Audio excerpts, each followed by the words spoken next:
Bien, bien, profe, ¿y usted? Bueno, bien, perfecto. Vamos a esperar que entren algunos más. Bien, acá en el chat, estoy viendo. ¿Hubo que admitirlos? No, entraron directo.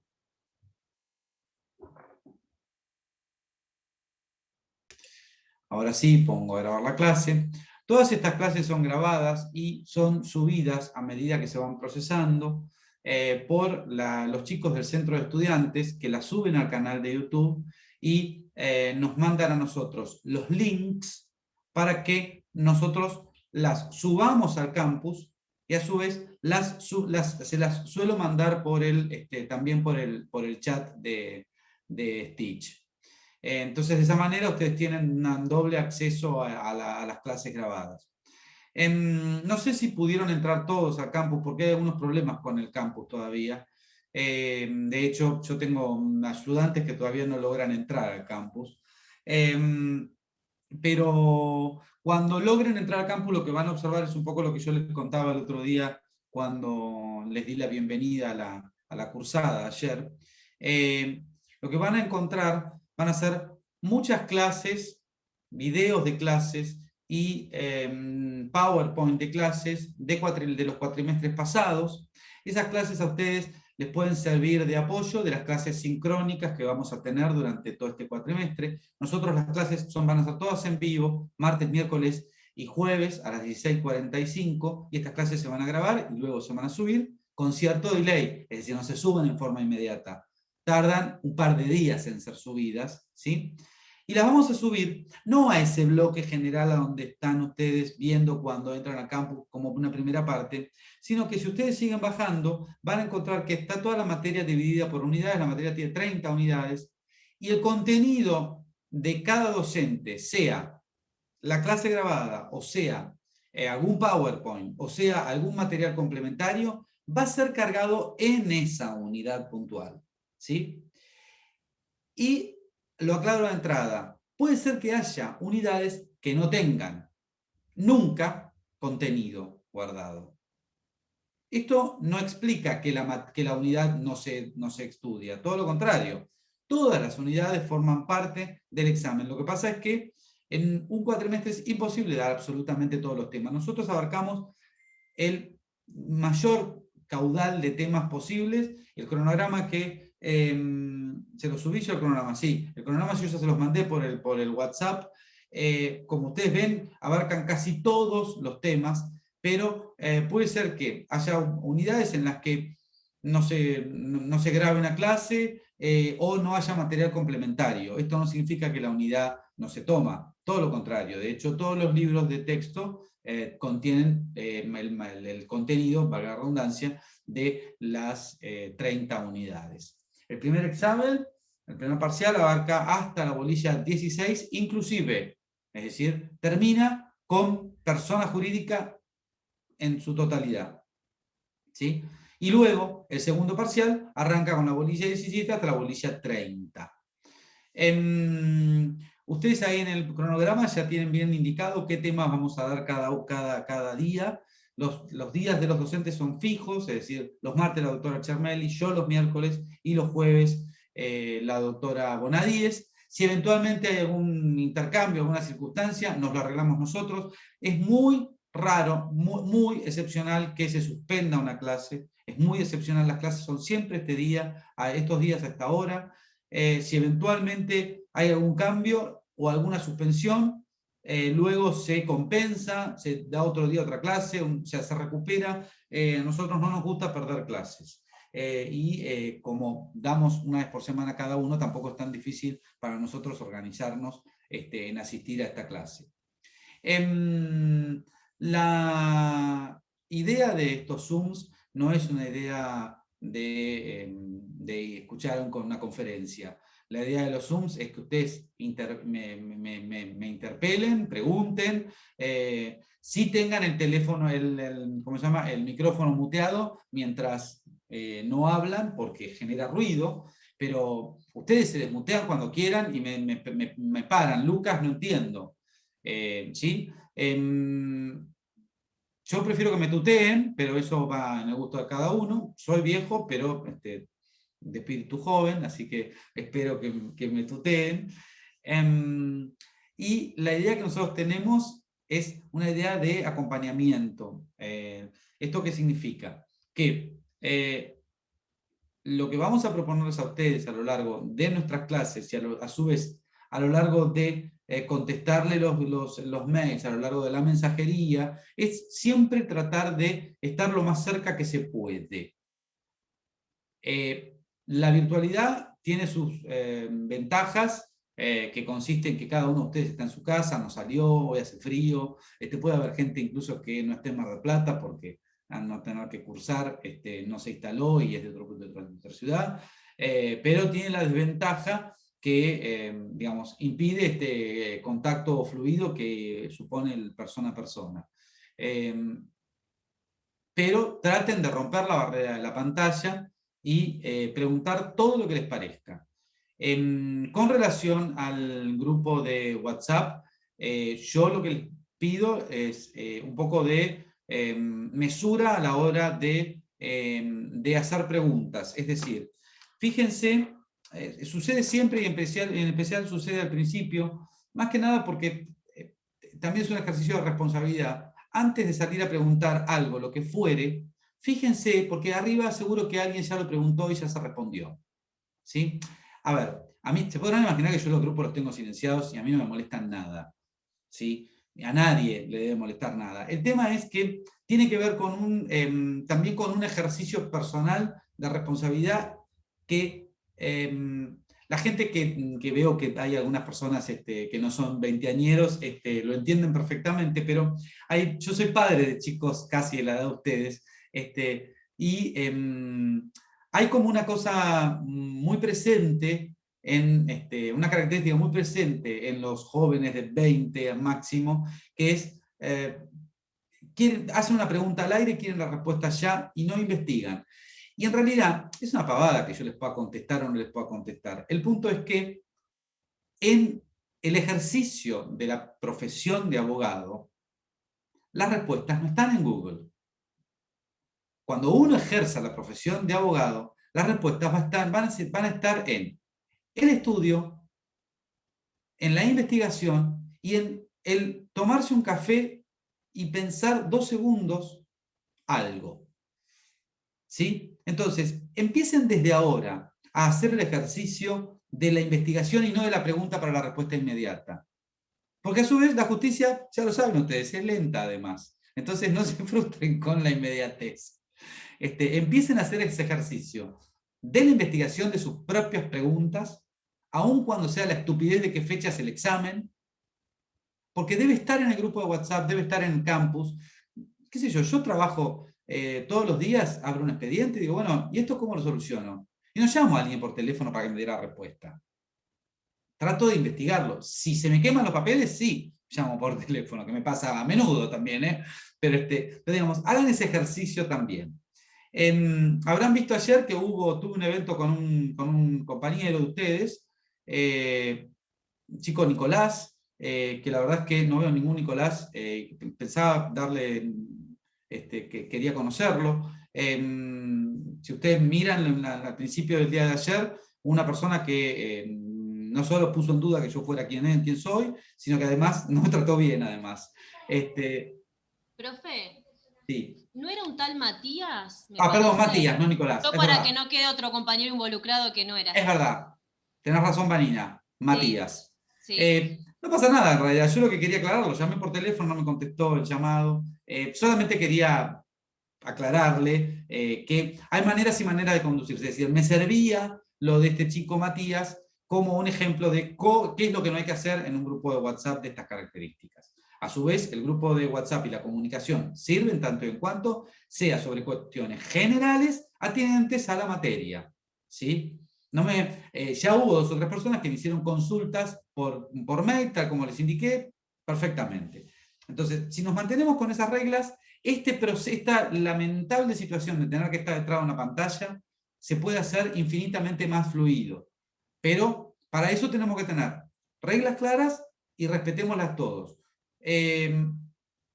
quienes me conocen y conocen mi cátedra saben perfectamente que nosotros somos personas absolutamente accesibles. No significa esto que seamos fáciles a la hora de corregir, significa que somos accesibles, estamos presentes y nos gusta que nos pregunten, que nos cuestionen y estamos para esto. Este es nuestro trabajo, acompañarlos a ustedes en este proceso. Entonces, Perdón, profe, yo le sí. pido disculpas de antemano por esa persona porque se ve que es ignorante. Pero ignorante no en el mal sentido, sino en el buen sentido, no ha entendido nada de lo que se trata la facultad, primero. Y segundo, que si usted hizo un grupo de WhatsApp no es porque usted quiso. Más allá si usted es joven o no, si, por más que sea un chico de lo que es franja morada, es una persona que está superditada y hace lo que le dicen, no lo que quiere. Entonces, con más que nada, por eso también se merece el respeto, por más que tenga la edad que tenga, o sea, quien sea o yo no lo conozca, pienso que el respeto ante todo.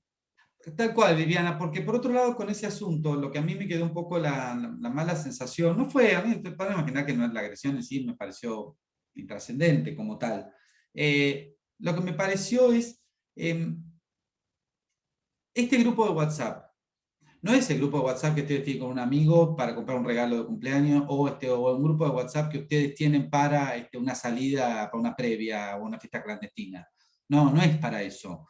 Este grupo de WhatsApp es un grupo de comunicación institucional.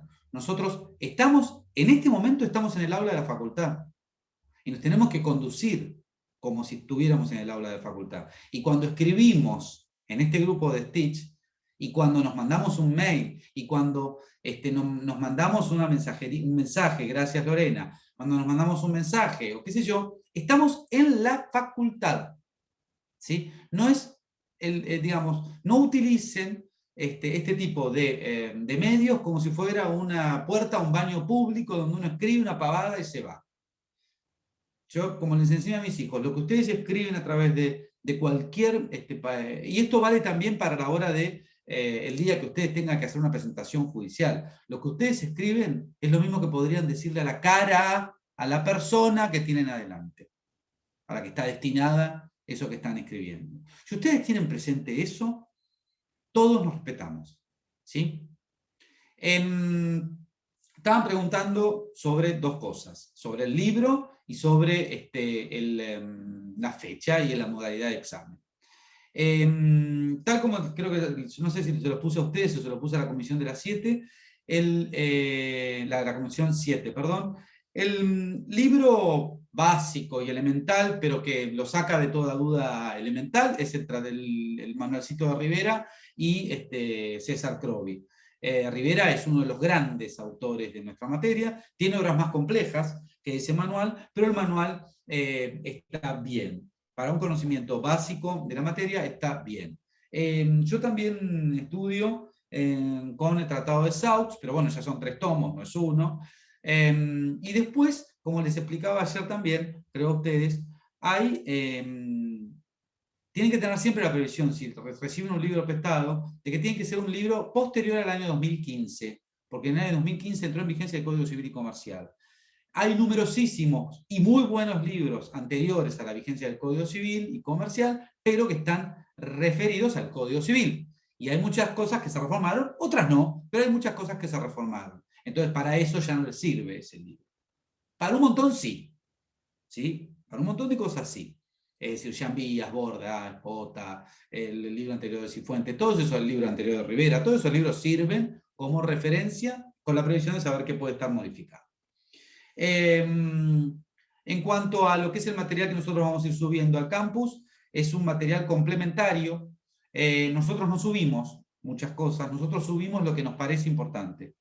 Y evaluamos eso que subimos también. Nosotros no subimos, hay otras materias, no es Civil 1, hay otras materias y otros profesores que suben 10.000 cosas. Nosotros subimos lo que consideramos pertinente y que a su vez va a conformar el contenido evaluatorio.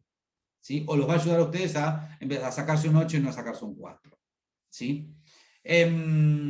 Vamos a trabajar, además de que el examen va a ser el día 29 de abril, y en principio va a ser en forma presencial en la facultad. ¿sí? Va a ser escrito, presencial en la facultad, esa es la modalidad que está prevista en principio. Todo esto puede cambiar, ¿sí? Mañana entre la cepa de Manaos y qué sé yo, no sé. Esto es lo que tenemos hoy para informar. Y va a ser seguramente en el horario de clase, o a las 5 de la tarde, ya veremos, porque habrá que ver cómo se conforman las burbujas de aula, eso la verdad no tengo la menor idea cómo lo van a hacer. Y en el hipotético caso de que no se pueda hacer, lo vamos a hacer oral. Oral a través de o de Zoom, o de Cisco Webex, o de videollamada. Yo he tomado por videollamada de WhatsApp incluso exámenes. La idea con la que vamos a trabajar es una idea, yo por más que el examen sea presencial, no vamos... bien, profe, acá me pregunta Lorena, los que viven, bueno, esas situaciones de, acá Lorena me pregunta lo siguiente, que no vive en Mar del Plata y vive con personas de riesgo. Esas situaciones, Lorena, yo te diría lo siguiente, que vos me escribas un mail a lucastrobo@hotmail.com para yo tenerlo registrado y lo voy a canalizar a través de la Secretaría de Bienestar Estudiantil o a través del titular a ver qué es lo que vamos a hacer. Seguramente en los casos de las personas que no puedan venir, como sería tu caso, Lorena, lo haríamos en forma oral al examen, ¿sí? A través de Zoom. Seguramente lo resolveremos de esa manera. El hecho de que los exámenes sean tradicionales en el sentido de la modalidad, me parece que lo que sí ha quedado instalado es la manera de hacer las preguntas. Nosotros tuvimos que ingeniárnoslas mucho el año pasado para, ustedes hacían, o sea, los alumnos hacían exámenes a libro abierto, obviamente. Entonces hacíamos aplicaciones prácticas, eran casos prácticos y analizar los casos prácticos. Esa es una muy buena manera de evaluar, es una muy buena manera para que ustedes lo comprendan. Para eso vamos a ir trabajando sobre casos para que ustedes entiendan cómo se trabaja un caso. Para eso nos viene muy bien la incorporación de la ayudante alumna, que es la que va a elaborar un poco también, nos va a ayudar con la elaboración de los casos para que ustedes comprendan qué es lo que pedimos cuando hacemos casos. ¿Sí? ¿Alguna pregunta más de tipo así parroquial? Una pregunta con el examen, profe. Si hacemos presencial y escrito, ¿lo vamos a hacer con el Código Civil a mano o sin No, nada? nada. Pelado.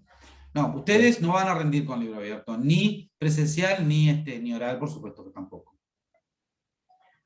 No, ustedes no van a rendir con examen en el libro abierto.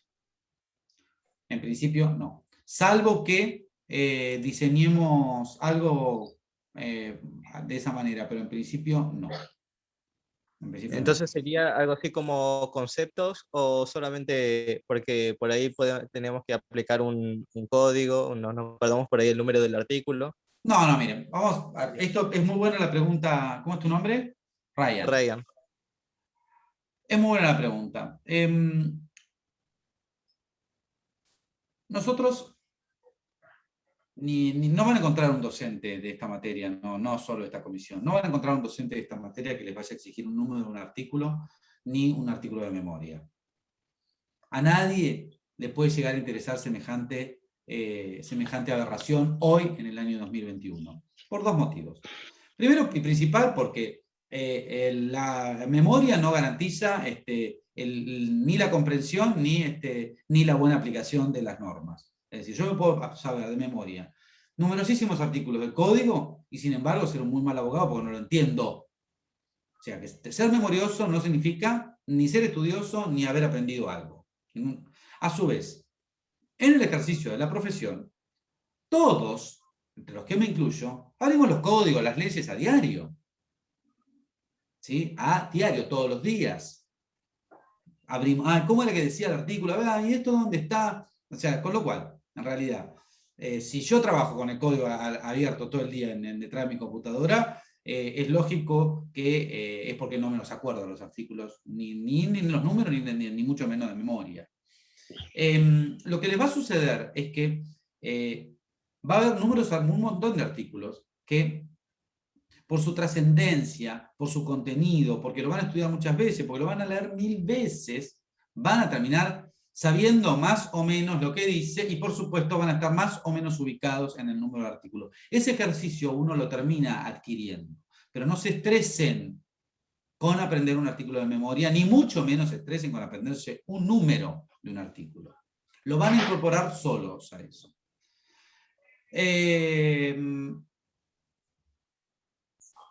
La idea es siempre obtener un conocimiento crítico y un conocimiento aplicado. ¿Esto qué significa? Que ustedes puedan explicar el contenido de una institución jurídica, puedan entender algo que les preguntamos y los puedan explicar con sus, y escuchen bien lo que les voy a decir, con sus palabras, pero respetando el vocabulario técnico. ¿Esto qué significa? Nosotros tenemos una ciencia, y como toda ciencia, tiene una convención del lenguaje. Para nosotros, las palabras tienen un significado. No es lo mismo, así como en química, la fórmula del agua tiene 2 de hidrógeno y 1 de oxígeno, y eso es una convención, ¿sí? Para nosotros, un acto de disposición tiene una significación jurídica que no la tiene un acto de administración. Entonces, el hecho de que ustedes puedan explicar con su propio vocabulario, con sus propias explicaciones, algún contenido jurídico, eso no los exime ni los exonera de mantener el lenguaje específico, porque el lenguaje específico hace al conocimiento. ¿Se entiende lo que digo? Porque si ustedes me confunden un concepto, aun cuando más o menos lo expliquen, y en realidad yo tengo que dudar de que lo hayan entendido. ¿Se entiende esto? Entonces, resumiendo, a la pregunta de Ryan, ¿normas de memoria? No. ¿Números de artículos? Tampoco. ¿Les va a pasar que van a aprender un montón? Sí, por supuesto, van a aprender un montonazo. Y se los van a saber casi de memoria. ¿Sí? Y casi de memoria los van a saber. Pero lo que sí tienen que tener presente es que los artículos tienen palabras jurídicas, palabras técnicas, que no las pueden obviar. A su vez tienen ustedes una ventaja que yo no tuve, además de que no me tuvieron a mí, yo no me tuve a mí de docente. No, tienen una ventaja que yo no tuve, que es que yo estudié por el Código Civil, que el Código Civil tenía un contenido jurídico muy bueno, realmente muy bueno, pero un vocabulario muy difícil. Un vocabulario muy difícil. Por momentos, una coma era resolutoria, por una coma se escribían libros. ¿Sí? Y a su vez Vélez escribía con una fórmula de 2 negaciones que implicaban una afirmación, es decir, era bastante intrincado el vocabulario del Código Civil. Todo eso hoy está barrido. Ustedes leen el Código Civil y Comercial y es un cuentito. Está prácticamente bien redactado, diría yo. Así que eso los va a ayudar mucho. ¿Alguna pregunta más o arrancamos? ¿Estamos? Bien, bueno. Hoy, chicos, vamos a ver la unidad 2, que es sobre las fuentes del derecho, ¿no es cierto?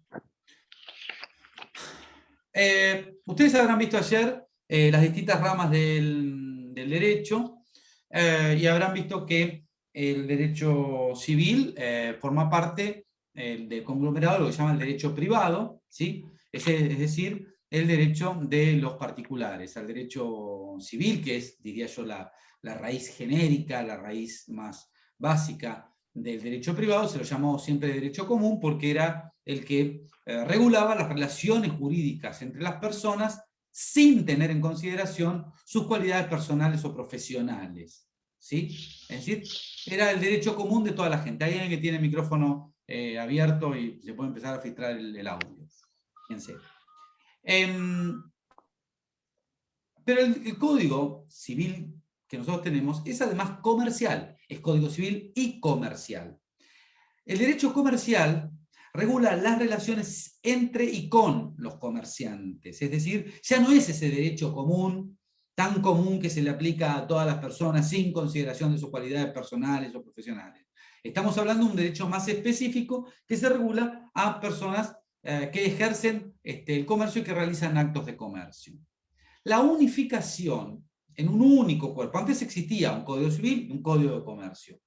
La unificación de ambos códigos en uno solo, valga la redundancia, no significa la desaparición del derecho comercial, porque en realidad, académicamente, en primer lugar, existe, tiene una identidad científica. Ustedes van a cursar dentro de poco Derecho Comercial 1, Derecho Comercial 2, que es el de las sociedades, y luego concursos y quiebras. Es decir, científicamente sigue siendo una rama autónoma. La idea de la unificación se concentra en lo tocante a todo lo que es la teoría general, que es nuestra materia, es decir, lo que nosotros vamos a estudiar, se aplica también en la parte general al derecho comercial, y a su vez también la unificación se manifiesta a través de la teoría general de las obligaciones, la teoría general de los contratos, y que incluso esa unificación se vislumbra fácilmente cuando ustedes vayan a leer el Código Civil y Comercial y van a encontrar que el Código tiene contratos que antes no estaban, como el Código de Franquicia, el fideicomiso, el leasing, el factoring, la concesión, la agencia, bueno, entre otros, tienen también los contratos bancarios, pero a su vez, fuera del Código, hay otros microsistemas normativos autosuficientes que subsisten, como es la Ley General de Sociedades, la Ley de Concursos, la Ley de Quiebra, la Ley de tarjeta de crédito, de letra de cambio pagaré, la de cheques, que también forman parte del derecho comercial. Pero cuando hablamos de este punto de la unidad de lo que es las fuentes del derecho, estamos aludiendo al derecho en general, al derecho en general y a su vez aplicado al derecho privado en particular, de una mosca que está circulando delante de ustedes.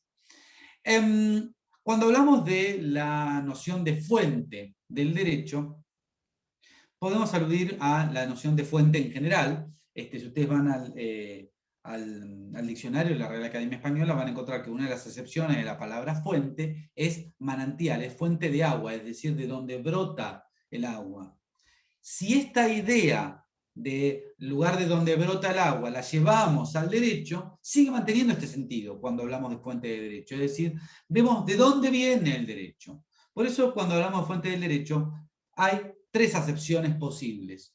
Una que es referida al origen de la norma, donde lo que se trata de escudriñar es cómo se redactó esa norma, quién hizo el anteproyecto, en base a qué argumento jurídico, recogiendo qué tipo de necesidades, lo que fuere, cuál era el marco social para poder dictar esa norma.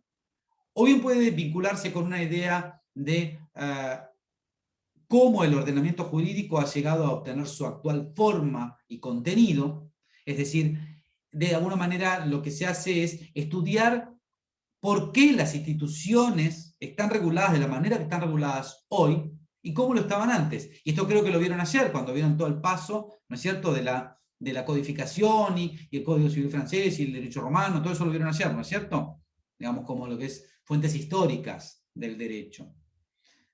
Pero la idea que a nosotros nos vincula hoy, que nos interpela hoy en esta clase, es la idea de saber de dónde o cómo nace el derecho vigente. Es decir, nosotros hoy tenemos este Código Civil y Comercial. Bueno, hoy tenemos que aplicar la ley, hoy tenemos que aplicar una determinada jurisprudencia, hoy tenemos que aplicar la costumbre. Bueno, la idea es saber, cuando hablamos de fuente de derecho, cómo y dónde nace el derecho vigente y que los jueces tienen que aplicar. De alguna manera, cuando hablamos de fuente de derecho en esta unidad, hablamos de las formas de producción o de creación, de las normas jurídicas obligatorias en un Estado y que constituyen su derecho positivo. Ustedes se acordarán de la teoría general del derecho, esta es la idea del derecho positivo, ¿no es cierto? El Código Civil y Comercial abandona esta idea de positivismo legalista que tenía, ¿sí? Tuvo mucha discusión esta idea de que fuente de derecho es la ley, y la ley en el sentido formal, la ley legal, si se quiere ser bruto, ¿sí? Lo que está en un cuerpo legislativo. Y está reemplazado esa idea por lo que se llama el principio principalista, o el de la razón práctica prudencial, que de alguna manera reconoce una suerte de distinción que existe entre derecho y ley. El derecho está integrado por reglas, por principios, por valores, y a su vez está integrado por la ley. La ley es la fuente principal del derecho. Pero el derecho no es solo la ley. El derecho también son estos valores, estos principios y estas reglas. Fíjense que el artículo 1 del Código Civil y Comercial reconoce a la ley como la fuente primordial del derecho, ¿sí? Y a su vez, cuando hablamos de ley, no solo hablamos de las leyes propiamente dichas emanadas del Congreso, sino que también estamos hablando de la Constitución Nacional, de los tratados internacionales.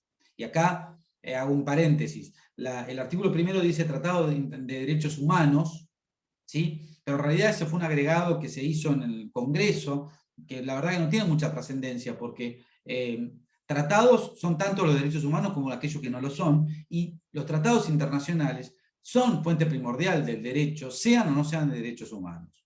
Hago esa digresión y sigo. Insisto, el Código reconoce a la ley como principal fuente del derecho. Es decir, como principal forma de donde podemos encontrar la producción o la creación de aquellas normas que son jurídicas para el juez, obligatorias para el juez a la hora de resolver un conflicto, y son jurídicamente obligatorias a los ciudadanos a la hora de conducirse. Si vamos a la clasificación de las fuentes, y para la próxima clase prometo un PowerPoint, me olvidé de hacer PowerPoint hoy, es mucho más ameno hacer un PowerPoint, para la próxima lo prometo. Si vamos a la clasificación de las fuentes del derecho, vamos a encontrar que existen dos grandes clasificaciones. Por un lado están las fuentes formales o directas, y luego están las fuentes materiales. Las fuentes formales son las fuentes que están dotadas de autoridad, de una obligatoriedad, porque el propio ordenamiento jurídico así lo establece. Es decir, el propio sistema, el propio ordenamiento indica que esa fuente del derecho es obligatoria. Y acá claramente vamos a encontrar a la ley. La ley es una fuente de derecho obligatoria, lo dice el artículo 1 del Código Civil y Comercial. Pero a su vez vamos a encontrar que existen otras fuentes del derecho que no tienen esa obligatoriedad que marca el ordenamiento jurídico, pero que no obstante constituyen un factor muy importante a la hora de fijar el contenido de una norma jurídica, a la hora de conocer el derecho y a la hora de aplicar certeramente una norma jurídica, y esas son las llamadas fuentes materiales. Son fuentes que también, en el sentido de que también es un lugar donde podemos encontrar la creación del derecho, pero que el ordenamiento jurídico no dice que sean obligatorias. Esto significa que los jueces, a la hora de resolver un asunto, no están obligados a aplicarlas, pero que no obstante recurren a ellas porque tienen una, digamos, aportan algo realmente trascendente a la hora de fijar el contenido de una norma. Entonces, repasando la clasificación, y las vamos a enumerar. Las fuentes formales del derecho van a ser la ley, claramente, y en algunas circunstancias la costumbre, y de esto ya vamos a hablar, y en algunas circunstancias la jurisprudencia plenaria. Anoten así y ahora les explico todo. Ley, costumbre en algunas circunstancias, y la jurisprudencia plenaria según la mayoría de los autores. Y ahora les explico esto. Y luego, las fuentes materiales van a ser la opinión de los autores en revistas especializadas, en libros, que es lo que se llama la doctrina. Cuando se habla de doctrina, se alude a los autores, distintos profesores, distintos abogados, distintos jueces, que escriben sobre temas jurídicos, es decir, en revistas científicas, o escriben libros directamente. Y luego también estará la jurisprudencia común, la jurisprudencia que no es plenaria. ¿Alguien sabe qué es la jurisprudencia? Así me tomo un mate. Un conjunto de fallos. ¿Cómo? Sería un conjunto de fallos firmes y formales. No, un conjunto. Bueno, podría ser un conjunto, sí. Pero bueno, la idea es esa. Fallos, correcto. Fallos. Fallo. cual Claro, se las puede jurisdicciones- aplicar alguna ley o ver si se aplica o no, depende. A ver, No. explícate, espera. Se te escucha un poco mal, Viviana, pero explícate un poco mejor porque es interesante lo que estás diciendo. A ver. Que para mí la jurisprudencia es sentar algo sobre un caso específico en el cual uno puede consultar sin necesariamente explicarlo o sentarlo él o darlo por sentado, sino puede consultar esa jurisprudencia sin necesidad de decirlo, como usted dijo, como en la forma material, como de investigación, pero que no está específicamente asentado en la ley, ¿puede ser? No. Ahora, ahí sí te explicaste mal. Romina, dale, a ver vos. Cuando se aplica un fallo en otra jurisdicción, se toma ese caso, no lo sé explicar muy bien, doctor, pero se toma ese caso, ¿sí? Supongamos en Salta, se toma en Mar del Plata un caso similar. ¿Eso sería? La idea es, la palabra similar es la clave. No, no importa el problema de jurisdicción, porque puede haber jurisprudencia de acá de Mar del Plata que la apliquen los jueces de Mar del Plata. La idea es la que menciona Romina, en este sentido. Cuando hablamos de la jurisprudencia como fuente del derecho, de lo que estamos hablando es de la solución de tribunales en situaciones análogas o iguales que nos permitan, bueno, si ya un juez lo analizó y lo analizó de esta manera y el sentido es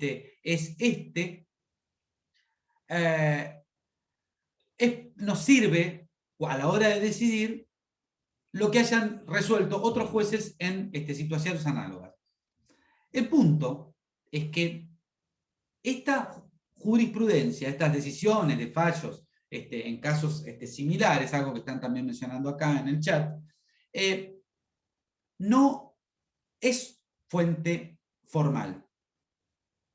¿Por qué? Porque no hay ninguna norma de ninguna ley que diga que el juez está obligado a seguir precedentes jurisprudenciales. Diferentes en el sistema anglosajón, ustedes esto lo habrán visto en las pelis, que siempre se cita el antecedente versus no sé quién, Johnson versus Johnson, la corte resolvió que tal cosa y el juez se quedó con cara de espanto y tiene que bajar el martillo de esa manera. Porque el sistema anglosajón es un sistema de pocas leyes y muchos precedentes. Y además, el propio sistema jurídico indica que los precedentes son obligatorios. Nosotros no tenemos eso con carácter general.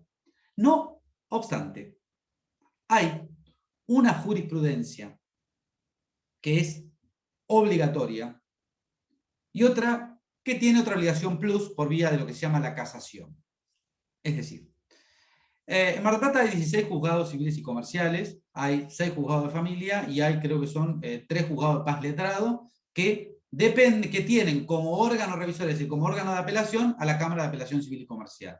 La Cámara de Apelación Civil y Comercial revisa las decisiones de todos estos juzgados de primera instancia que yo les acabo de mencionar.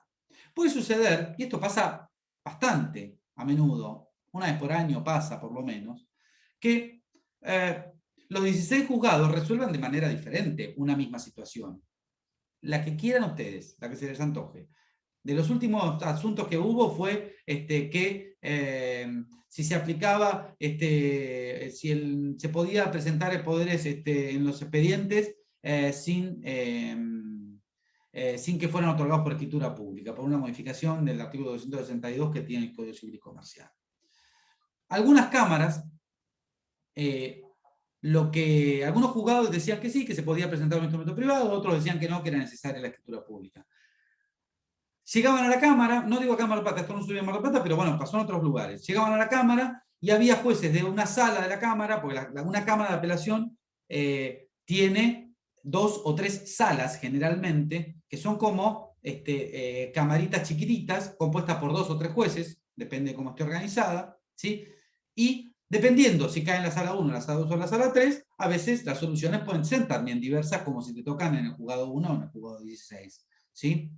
Entonces, frente a soluciones a casos exactamente iguales, dentro de una misma jurisdicción, es decir, dentro de un mismo departamento judicial, si sucede que hay 5 juzgados civiles y comerciales que resuelven de una manera, 5 juzgados civiles y comerciales que resuelven de otra, llegan a la Cámara y de las 3 salas hay 2 que resuelven de una manera y una que resuelve de otra manera, ahí hay un conflicto severo.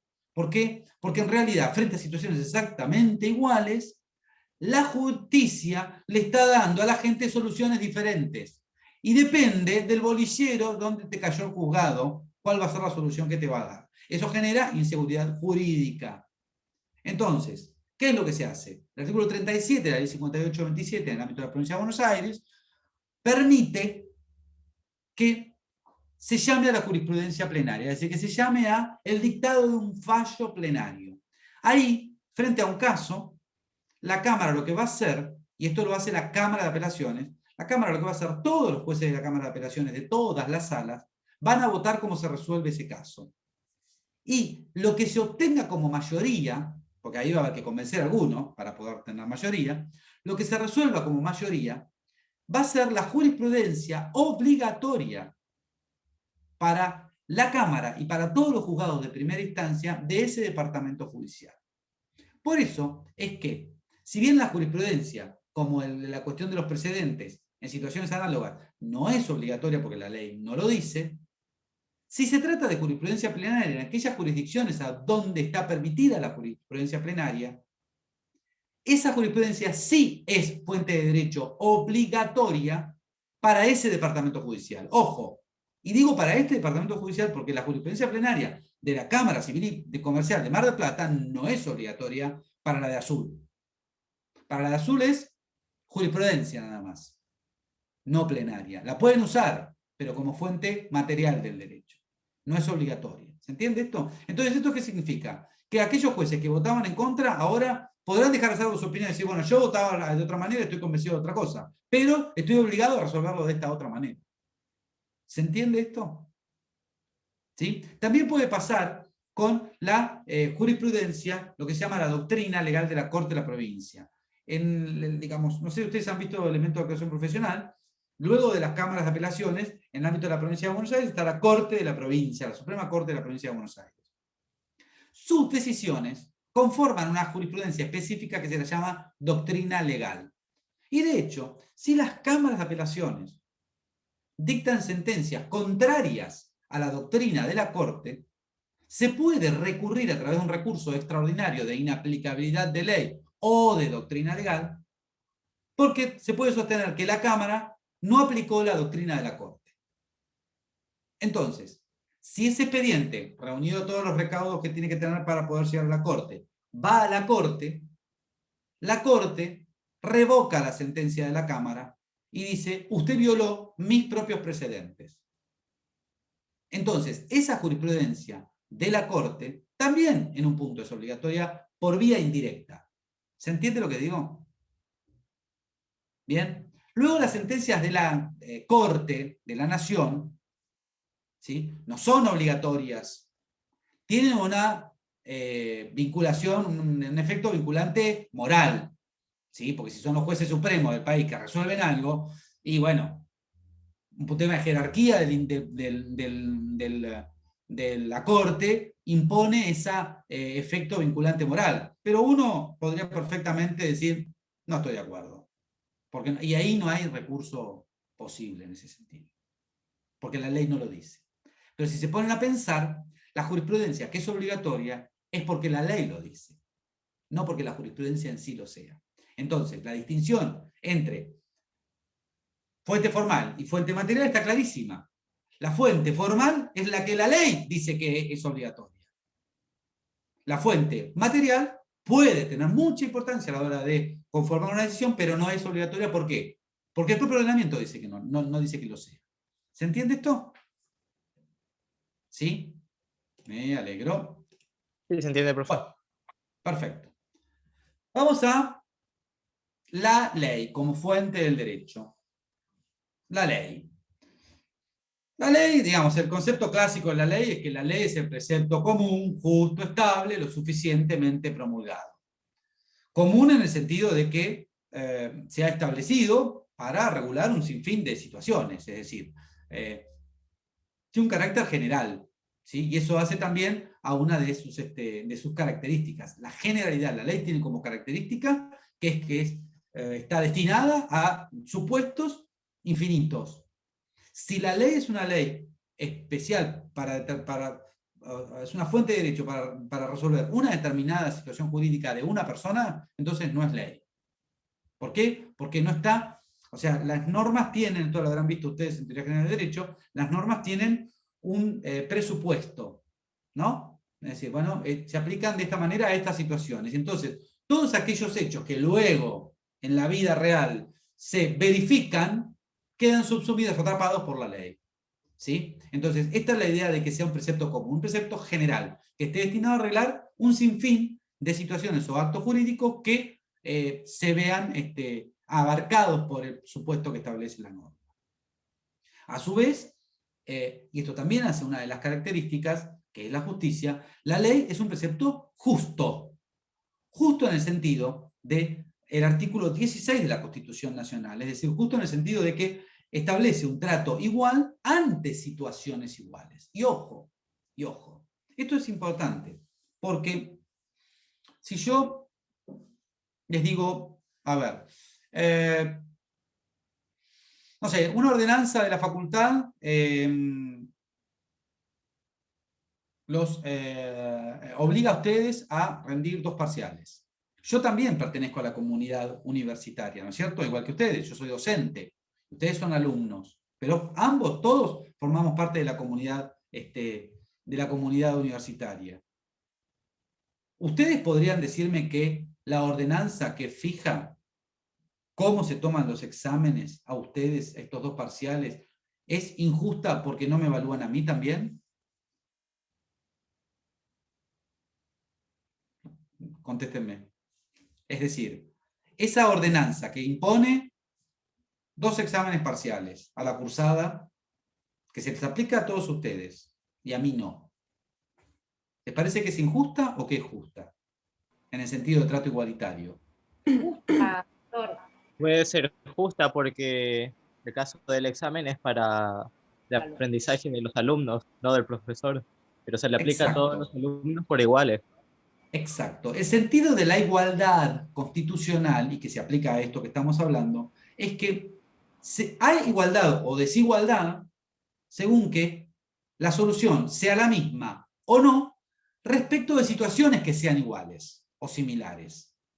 No hay una violación al principio de la igualdad si se está tratando de manera diferente a situaciones diferentes. ¿Se entiende eso? Bien, porque eso es muy importante que ustedes lo recepten, en general, digamos, ¿no? Y a su vez, la ley, como les dije, es un precepto común, justo, estable en el sentido de que tiene que tener cierta durabilidad, o cierta, no durabilidad en el sentido de la elongación, sino de coherencia como cuerpo, y además tiene que estar lo suficientemente promulgado. Esto significa que tiene que emanar, en el caso de la ley formal, tiene que emanar del Congreso de la Nación en virtud o del Congreso de la Provincia en virtud del procedimiento, de los mecanismos que las propias cámaras tengan. Como características salientes están la generalidad, la justicia, luego la autenticidad, que tiene que ver con esto de que sean el fruto de un procedimiento de promulgación lo suficientemente auténtico y acorde a la ley, y esto tiene que ver con que, y ya vamos a ver en cuanto a lo que es la clasificación de las leyes, que la ley emane del órgano competente en el ejercicio de las atribuciones que el propio ordenamiento jurídico les confiere, y en tanto y en cuanto, además, se respete el procedimiento que establece la ley. Es decir, y esto alude a una clasificación de las leyes, es tanto ley como precepto general justo obligatorio, una ordenanza de la Facultad de Derecho de la Universidad Nacional de Mar del Plata, como una ley, en sentido formal, ley del Congreso de la Nación.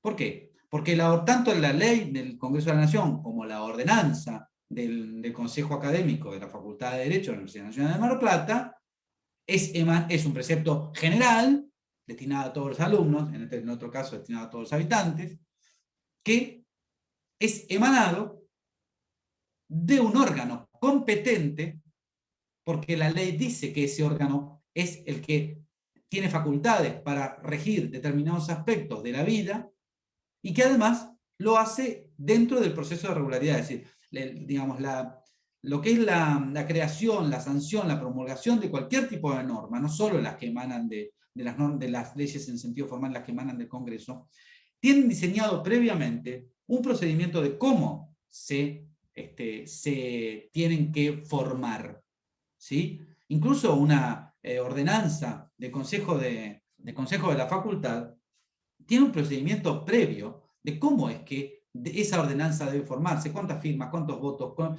por qué secretarías tiene que pasar, cómo se forma el expediente, qué día se vota, cómo se promulga, cómo se publica, cómo se hace comunicar. Todo eso ya está previamente diseñado. Entonces, cuando hablamos de que la ley es un proceso auténtico, tiene que emanar de un proceso auténtico, es porque estamos refiriéndonos a esto. Para que la ley pueda ser obligatoria, tiene que haber emanado de un procedimiento auténtico, de un procedimiento que estaba previamente diseñado por la ley, por el propio sistema. ¿Se entiende esto? Luego las leyes son obligatorias, y esto es muy importante que ustedes entiendan la obligatoriedad de la ley, porque incluso alude a una clasificación que es un poco conflictiva de la ley, que ya la vamos a ver. La ley es obligatoria porque es establecida por el propio Estado. Fíjense que el artículo 1 del Código Civil y Comercial dice: la ley es obligatoria. El juez debe aplicar la ley. ¿Sí? Siempre debe aplicar la ley cuando se somete a su decisión un asunto. Pero a su vez hay normas que son supletorias, es decir, que son normas que, ya vamos a ver, que son normas que los particulares en sus convenciones pueden dejar de lado, pueden decidir no aplicar. ¿Sí? Pero si las partes, al momento de, por ejemplo, redactar un contrato, no excluyen una norma supletoria, no dicen, y no vamos a aplicar esta norma, o vamos a aplicar otra cosa, es esa norma la que obligatoriamente se aplica y no otra. Por ejemplo, una norma supletoria típica es la que designa como lugar de pago el domicilio del deudor. Es decir, el código dice que si las partes no han establecido cuál es el domicilio del pago, porque el pago debe ser realizado en un lugar determinado. Uno de los principios del pago es el de localización. El pago, para ser eficaz, tiene que ser efectuado ¿a dónde debe ser efectuado? En el lugar en el que debe ser efectuado.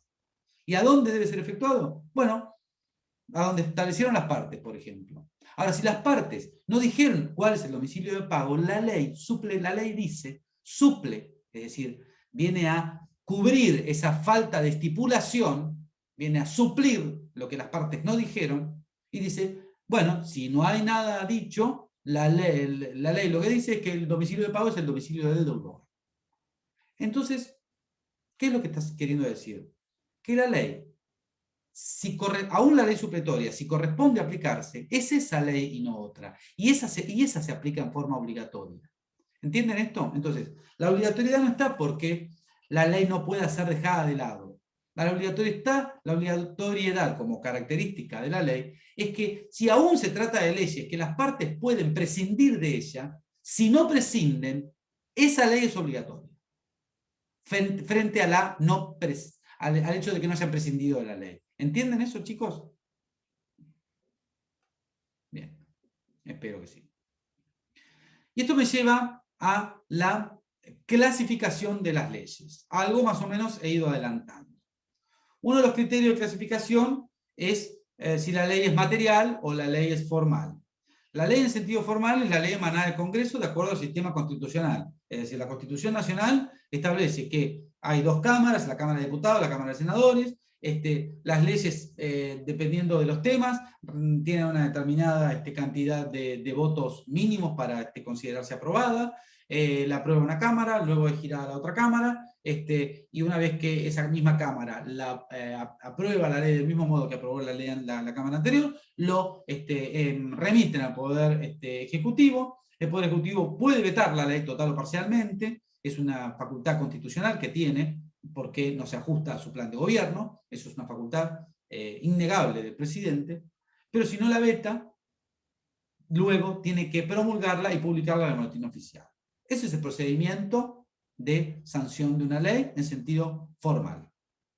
A su vez, dentro del propio funcionamiento de de las cámaras, cada proyecto, dependiendo del tipo de contenido que tiene la norma, va a tener que ir pasando por diferentes comisiones. ¿Sí? Si se trata de una norma de derecho penal, tendrá que pasar por la Comisión de Derecho Constitucional, por la Comisión de Derecho Penal, si tiene que ver con algo de presupuesto, por la Comisión de Presupuesto, para luego poder ir finalmente al recinto. Es decir, hay un procedimiento, y si esa ley cumple con ese procedimiento auténtico, y es emanada del Congreso de la Nación, es lo que se llama una ley en sentido formal. Ley como uno la tiene imaginada en la cabeza. Pero también está la ley en sentido material, que es la norma general emanada de un órgano competente en el ejercicio de las facultades que el propio sistema les confiere. Es decir, acá se incluyen las normas, siempre que sean generales, emanadas de los congresos provinciales, los decretos del Poder Ejecutivo, los edictos, las ordenanzas municipales, las leyes provinciales, las resoluciones o las comunicaciones de los diferentes ministerios, siempre que sean generales, o del Banco Central, por ejemplo, las comunicaciones que regulan el sistema financiero, las normas, las comunicaciones de la Superintendencia de Seguros, la Superintendencia de Riesgo del Trabajo, siempre que recepten esta idea de que se trata de un precepto común, justo, igual y general. Es decir, que se apliquen para un sinfín de situaciones. Y siempre que, lógicamente, sean dictadas de conformidad al procedimiento que se establece para ese organismo, como hablábamos recién de la facultad, y respecto de temas, la materia en la que son competentes. Es decir, el Banco Central no puede dictar una norma general relativa al funcionamiento de las compañías de seguros, porque para eso está la Superintendencia de Seguros, es decir, no tiene competencia. ¿Se entiende esto? Diferente es el Congreso, que sí tiene competencia para tratar todas las materias que se les ocurra. ¿Está claro esto? Entonces, ley en sentido material es toda norma emanada de un órgano competente. Ley en sentido material es la norma emanada del Congreso de la Nación. Pero no deja de ser menos ley. Perdón, doctor, me hice lío, me perdí. Ley formal emanada del Congreso. Exacto. Otras son materiales todas. Exacto. Bien. Correcto. Siempre que, pero ojo, nunca pierdan de vista que para ser considerado ley, aún la material, siempre tiene que ser general. Es decir, una sanción a una persona, una sanción que hace el Banco Central a una entidad financiera, al Banco Río, por ejemplo, digo Banco Río por si cualquiera, Sí. por el incumplimiento de una norma, eso no es una ley. ¿Por qué? A ver si me lo saben responder. Jacqueline, desmuteate. No es Es general. algo particular. Banco Río, únicamente. Exacto. No es general. Bien. ¿Está claro? ¿Entienden la idea? Bien. Gracias. Bueno, luego podemos hablar de leyes en sentido estricto o leyes en sentido flexible. Las leyes en sentido estricto tienen un precepto rígido que no permite apreciar las circunstancias del caso ni deja libertad al juez para apreciar o graduar sus consecuencias. Por ejemplo, una ley en sentido estricto es la ley, el Código Civil, cuando fija la mayoría de edad, que dice se adquiere la mayoría de edad a los 18 años. No es que se adquiera a los 17 porque no, este chico es vivo, o a los 20 no, pues medio tonto. No, a los 18. A los 18 es mayor de edad. Punto. Ahí no admite especulación, ni interpretación, ni graduación, ni merituación alguna. En cambio, las leyes en sentido flexible son las que establecen, digamos, como dan un margen de interpretación de las circunstancias de hecho, y entonces la aplicación resulta de más o menos que se verifiquen o no se verifiquen los determinados requisitos o efectos del caso regulado, como ocurre, por ejemplo, cuando la ley alude a justos motivos o a causas graves o causas de decoro y delicadeza, donde en definitiva hay una flexibilidad que tiene que ver con la interpretación que hace el juez. Y la flexibilidad está tanto en los presupuestos para ser aplicada como a veces en los presupuestos de la consecuencia. ¿Sí? No es solo para verificar la aplicabilidad de la norma, que puede ser un supuesto, como también para aplicar la consecuencia que establezca la norma. Porque, por ejemplo, yo puedo decir, bueno,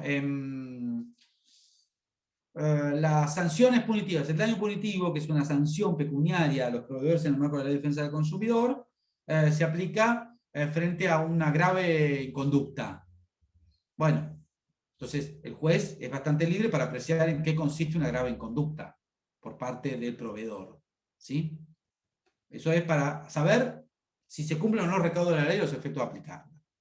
Ahora, también puede suceder que haya una ley, como la hay, que permite al juez morigerar una sanción o morigerar un contrato, por ejemplo, morigerar los intereses. ¿Sí? El juez, incluso hasta de oficio, puede morigerar los intereses pactados si es que no son similares a los que otras personas en las mismas circunstancias pactarían. ¿Sí? Entonces ahí la flexibilidad no está en la entrada a la aplicación de la norma, sino en la consecuencia. ¿Se entiende esto? Bien. La clasificación más importante, y esta escuchen, presten atención, porque además, ¿quién tiene que dar la bolilla 4? Se las va a dar la doctora Charmelli. Escuchen mucho lo que les voy a decir, porque los va a ayudar a la clase del martes. Y sobre esta unidad de la bolilla 4 hay una clase mía del cuatrimestre pasado, que se la recomiendo porque es espléndida, por supuesto, que es la aplicación de la ley con relación al tiempo. Pero bueno, ahí se juega mucho cuando tenemos que elegir qué norma vamos a aplicar en función del tiempo. Ahí se juega mucho saber si la ley es supletoria o es imperativa, que es el criterio de distinción que les quiero señalar ahora. Hay leyes que pueden ser imperativas y hay leyes que pueden ser supletorias. Las leyes supletorias son un poco las que ya expliqué, de esta cuando hablaba del domicilio de pago, que son aquellas leyes que respetan la iniciativa privada y se limitan a reconocer derechos y deberes en caso de silencio. Es decir, cuando los particulares, al momento de celebrar un contrato, omiten algún aspecto del contrato, siempre que no sean los elementos esenciales, por supuesto, se aplica la ley supletoria que establece el código. Ahora, si no quieren aplicar esa ley supletoria, los particulares libremente pueden decidir establecer algo en contrario de esa ley o modificarla a esa ley, ¿sí? Sin ningún tipo de consecuencia. En cambio, las leyes imperativas son aquellas leyes donde no hay creatividad alguna. Se excluye o se suprime la voluntad de los particulares y los particulares no pueden ni sustraerse a sus consecuencias, ni modificar el contenido de la ley, ni pueden decir, bueno, se aplica más o menos o no se aplica, o se aplica si tenemos ganas, pactamos no aplicar, no. La ley imperativa tiene una obligatoriedad super plus, como dice una amiga mía. Es decir, no se pueden dejar de lado por los particulares. Esto claramente se ve en el derecho de familia o cuando se conceptualizan y se estructuran los derechos reales, que son los derechos sobre las cosas.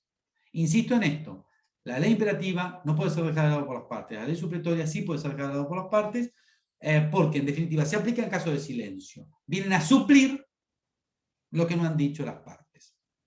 Dentro de las leyes imperativas hay que abrir además otra llave dentro de las imperativas. La ley preceptiva o la ley prohibitiva. La ley preceptiva es la ley que establece una determinada solución, una determinada consecuencia o acto frente a una consecuencia jurídica forzosa. Es decir, por ejemplo, la obligación alimentaria que tenemos los padres con relación a nuestros hijos es una ley preceptiva e imperativa. Yo no puedo pactar con mi hijo, ¿sabes qué? Este mes no te paso alimentos. No. ¿Por qué? Porque la ley me obliga a mí, como padre, y me impone una consecuencia forzosa, que es tener que pasar alimentos. Y si no alimento a mis hijos, me pueden demandar. Y yo no puedo invocar que me haya puesto de acuerdo con ellos que no les iba a pasar alimentos. No. ¿Sí? O bien puede ser una ley prohibitiva, dentro de las leyes imperativas, que son las leyes que prohíben algo, ¿sí? Como por ejemplo las que prohíben el casamiento entre hermanos, es decir, un impedimento del ligame, que es un impedimento absoluto, ¿sí? Luego, dentro de las leyes también imperativas están las leyes de orden público, y acá nuevamente una duda. ¿sí? La ley prohibitiva, se prohíbe el casamiento entre hermanos. Y si son hermanos adoptivos, se me ocurre, Si son hermanos adoptivos. Si la adopción es plena, claramente, no, también. Tanto siendo plena como simple, porque el hijo adoptado Sí, es hijo y es hermano del hijo adoptado. bien. Gracias. ¿Sí? Gracias. Leyes de orden público. Las leyes de orden público son una especie de leyes imperativas. Y esto lo vuelvo a decir. Las leyes de orden público son una especie de leyes imperativas. No toda ley imperativa es de orden público, pero sí toda norma de orden público es imperativa. Lo vuelvo a decir. Las leyes de orden público son una especie de leyes imperativas. No toda ley imperativa es de orden público, pero sí toda ley de orden público es imperativa. Porque hay una relación de género y especie. ¿Y esto por qué lo digo tan para tarado? Porque es una confusión habitual. Las leyes de orden público están dotadas de esa imperatividad como toda ley imperativa, es decir, las partes no pueden dejarlas de lado en sus convenciones. No pueden ni siquiera modificar sus consecuencias. ¿Sí? ¿Estamos de acuerdo en eso? La diferencia entre una ley imperativa común y una ley de orden público es que además la ley de orden público tiene un superplus que tiene que ver con que el interés que está tutelando, el interés que está resguardando, es justamente de orden público. ¿Y cuál es la noción o el concepto de orden público? En general se lo identifica con el orden social, con las instituciones fundamentales del Estado, pero a su vez modernamente también con ciertos aspectos particulares que tienen que ver con determinados colectivos o con determinados aspectos de la vida comunitaria, como puede ser el orden público económico, y acá hablamos de todo lo que tenga que ver con leyes relativas a la estabilidad monetaria, a las leyes estas relativas a las restricciones cambiarias. Todas esas son leyes de orden público, porque tienden a proteger un interés general, que en este caso es de tipo económico. Es decir, que tienen que ver con el funcionamiento mismo de la comunidad y de los valores más importantes, aun cuando se trata de términos económicos. Pero también está el orden público social, por ejemplo, en el que están en juego, por ejemplo, los derechos de los trabajadores, los derechos de ciertos colectivos vulnerables, tales como las niñas, niños, adolescentes, los ancianos, las personas con discapacidad, ¿sí? Todas esas normas aluden a esta idea de ciertos valores que tienen que ver con lo comunitario y con el orden social más básico. La caracterización de que una ley sea o no de orden público generalmente la indica el propio legislador. Generalmente la ley, cuando es de orden público, lo dice, ¿sí? ¿Qué sé yo? Si van a la ley de defensa del consumidor, por ejemplo, la ley 2440 dice que es una ley de orden público. Si van a la ley de tarjetas de crédito, ¿sí? La ley 25065, en el artículo creo que 59, también dice que es una ley de orden público. Ahora, no hay que pensar que porque la ley no lo diga, no lo es. Es decir, antiguamente se consideraba que solo eran leyes de orden público aquellas en las que el legislador lo había establecido en el cuerpo de la ley. Hoy en día es modernamente aceptado que los jueces también tienen libertad a los efectos de calificar una ley de orden público o una parte de una ley. Porque puede ser que no todo lo que esté contenido en una norma, en una ley entera, sea todo de orden público. O sea, la ley de honorarios, por ejemplo, de los abogados en la provincia de Buenos Aires, tiene normas de orden público, que no pueden ser dejados de lado por el profesional ni por los particulares en sus convenciones. Como por ejemplo el hecho de que el honorario tiene un carácter alimentario. Son alimentos, ¿sí? Es como un salario, ¿sí? Pagan la luz, le pagan con lo que cobran, le compran fideos a los chicos. Entonces, claramente tiene un carácter alimentario. Y eso atañe al orden público, ¿sí? Está bien, al colectivo social, abogados, pero es un colectivo en miras a un valor de tipo social. Y no creo que la ley diga que es de orden público. Los jueces la han calificado así. No me animo a afirmar que no lo diga, pero estoy convencido de que son los jueces los que han calificado qué normas de la ley de la ley profesional es la que es de orden público y no. ¿Se entiende esto, chicos? ¿Sí? Profe, sí, ¿Bien? ¿Alguna pregunta o sigo? ¿Sigo? sí. Perfecto. Es muy importante que, y esto lo voy a pasar rápido para que pueda llegar a otro lado, es muy importante que ustedes también tengan bien presente que cuando hablamos de la ley, no hablamos de la ley pelada, hablamos de la ley, tal como lo dice el artículo primero, dentro de lo que se llama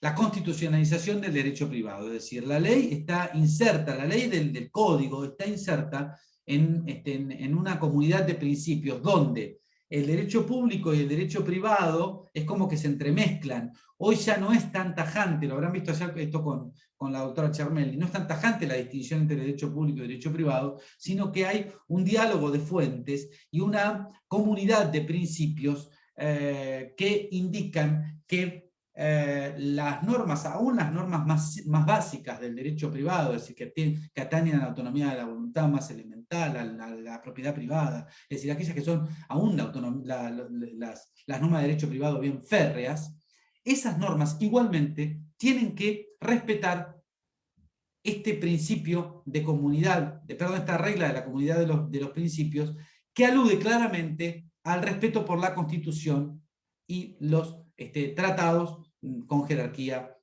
constitucional. Rivera explica que esto de la constitucionalización se ve de alguna manera de dos aspectos. Por un lado, tiene una dimensión normativa, es decir, en el sentido de que todos los preceptos de la Constitución Nacional y de los tratados internacionales tienen una eficacia directa, incluso derogatoria o invalidatoria de una ley. ¿Sí? Es decir, una ley, aún una norma del Código Civil y Comercial, que al aplicarla a un caso determinado, contraríe un precepto de la Constitución Nacional o de algún tratado de derechos humanos o un tratado con rango constitucional, entonces en ese caso la norma no se puede aplicar. Incluso más, hay un control, hoy se habla modernamente, no solo del control de constitucionalidad de las normas, sino además de convencionalidad, es decir, que respeten las convenciones internacionales. ¿Sí? Ya vamos a ver cuando veamos incluso el comienzo de la existencia de la persona humana, toda una discusión bastante interesante sobre lo que es el derecho de los tratados internacionales, sobre la eficacia que tienen las sentencias de la Corte Interamericana de Derechos Humanos en materia de justamente del comienzo de la existencia de la persona humana, pero no me quiero adelantar. Pero esto tiene mucho que ver con esto, con que las normas del derecho privado están insertas en la Constitución y tienen que respetar la Constitución, no solo por un orden normativo, sino además, como dice Rivera, por una dimensión diquelógica, es decir, la Constitución y los tratados tienen un espíritu democrático y un espíritu de liberalismo político. Y ojo, no entendido en términos de mercado liberalismo, sino entendido en el sentido de excluir ideas totalitarias, ¿sí? Y en el sentido de el respeto de la autonomía personal, garantizando la individualidad de la persona y la dignidad personal. De alguna manera es el reconocer el constitucionalismo social aplicado a los casos también de derechos humanos. Entonces, cuando hablamos de ley y de la aplicación de la ley, nunca tenemos que dejar de lado la idea de la Constitución. Esto de que el Código Civil es un cuerpo autónomo y eso ya no corre más. Nada de lo que está en el Código Civil y Comercial puede ser aplicado justamente si no pasa por el tamiz de la Constitución y de los tratados.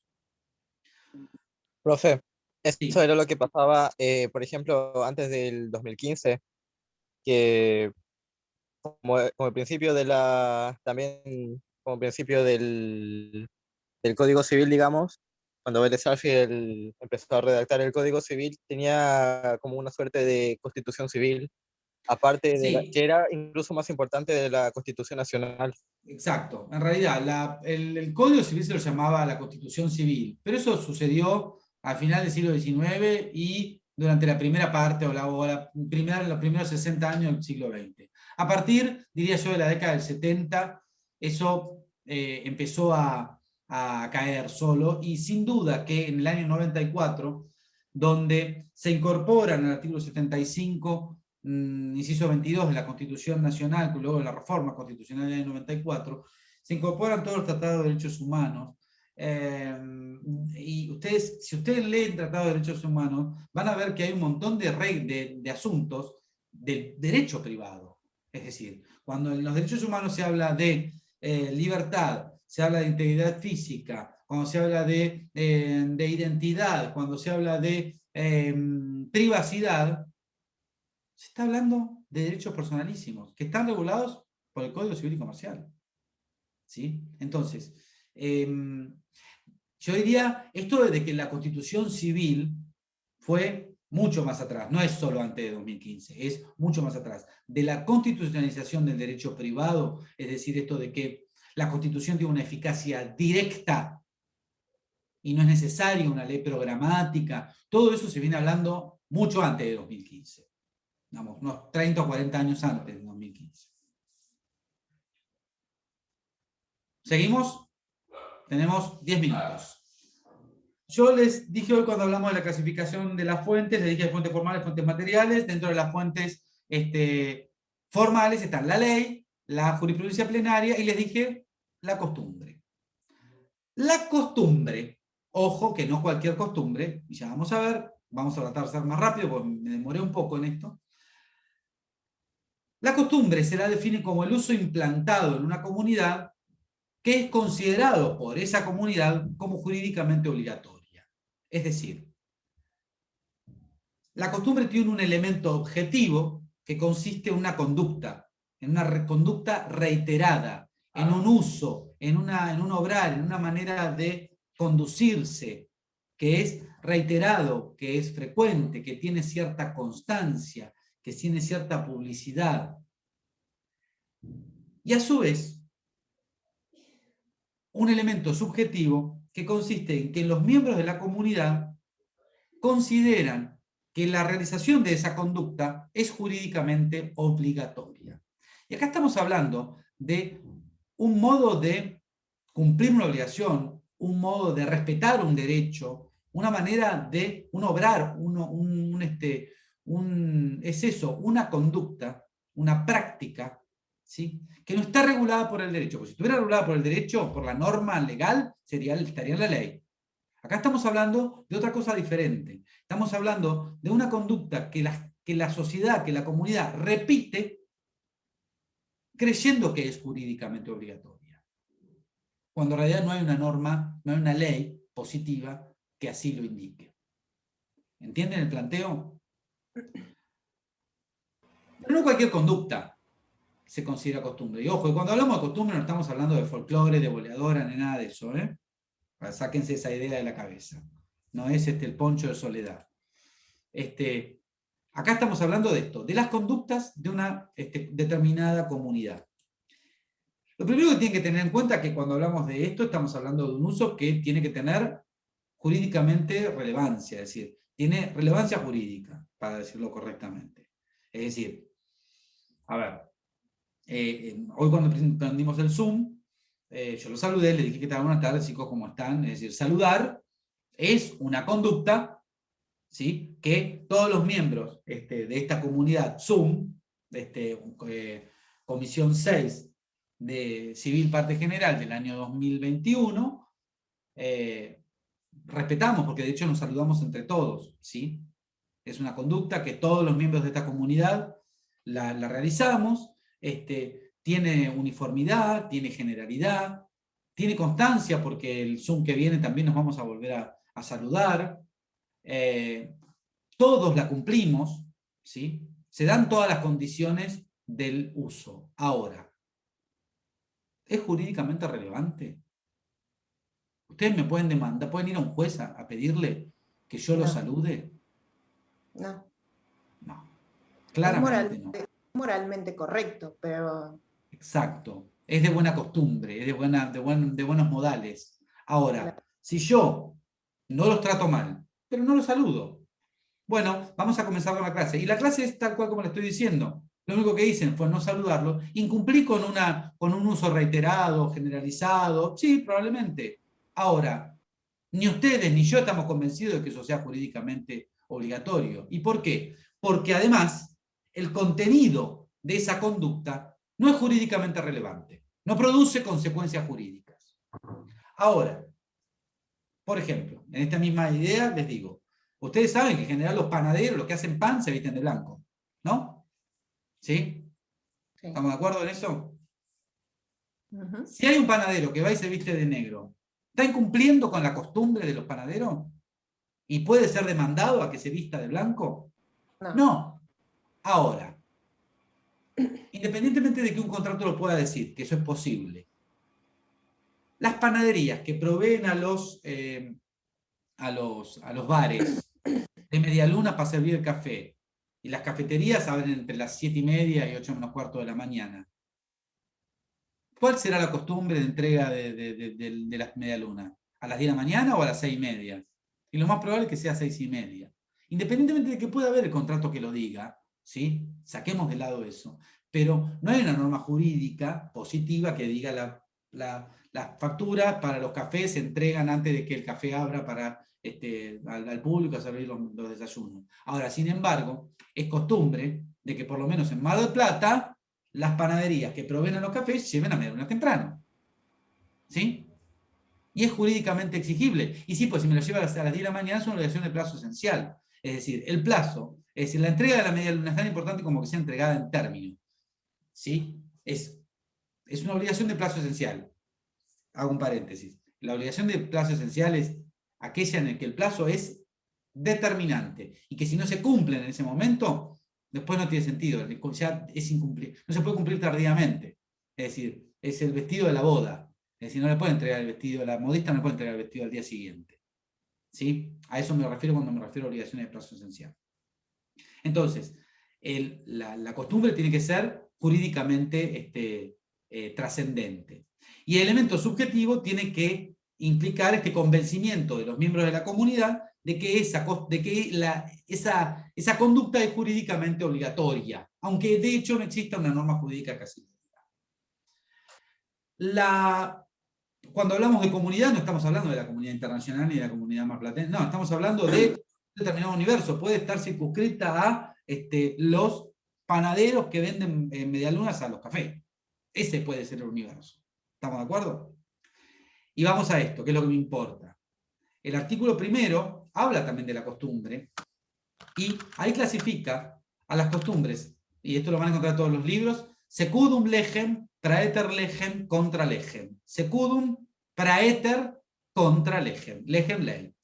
Secundum legem es aquella costumbre a la que el legislador se remite específicamente. Es decir, fíjense cómo dice el artículo primero de el Código Civil y Comercial. Dice: los usos, prácticas y costumbres son vinculantes cuando las leyes se refieren a ellos. ¿Sí? Es decir, la secundum legem es aquella ley, tiene un orden jurídico superfluo, y esta costumbre es formal.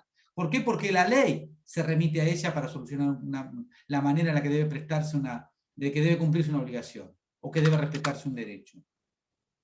Es decir, puede suceder que diga, bueno, los precios de plaza, luego cuando diga la modalidad de entrega es conforme a la costumbre del lugar. Bueno, ahí la ley se está refiriendo a que el contenido de la prestación lo regula la costumbre del lugar. Y en ese caso es fuente de derecho formal. ¿Sí? También puede ser fuente de derecho cuando la costumbre viene a suplir lagunas del derecho. Fíjense que lo dice también ahí. Cuando se refiere a situaciones no regladas legalmente, siempre que no sean contrarias a derecho. Ahí es costumbre praeter legem, porque no existe en la ley no existe la ley aplicable al caso. Ni tampoco se puede recurrir a la analogía, no puede recurrirse a una ley parecida que me sirva. Hay una laguna, esto lo vieron ustedes en Teoría General de Derecho, laguna propiamente dicha. Entonces ahí, si hay una costumbre que resuelve la laguna, perfecto, entonces se aplica la costumbre. También es fuente de derecho. Lo que nunca va a ser fuente de derecho es la costumbre, la costumbre contra legem, que es la costumbre que es contraria a la ley o derogatoria de la ley.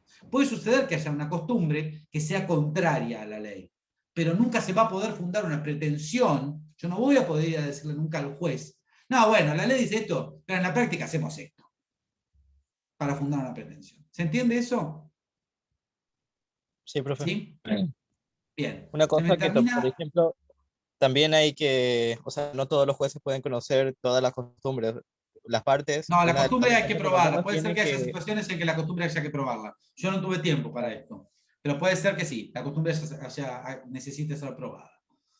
Me quedan escasos segundos y esto se termina, porque le tengo que dar el Zoom a otro docente. El miércoles que viene no tenemos clase porque es feriado. Está en el programa así, retomamos la otra semana. Para la otra semana prometo PowerPoint, porque yo sé que esto es un embole. Verme a mí con el cuadro de acá atrás, el arbolito, es un embole. Es más fácil un PowerPoint. ¿Alguna duda? ¿No? Bien. Bueno, mañana tienen clase con la doctora Bonadíez y van a ver la unidad 3. Bien. Bueno, chicos, chau. Muchas gracias. Chao. Gracias, profe. Chao.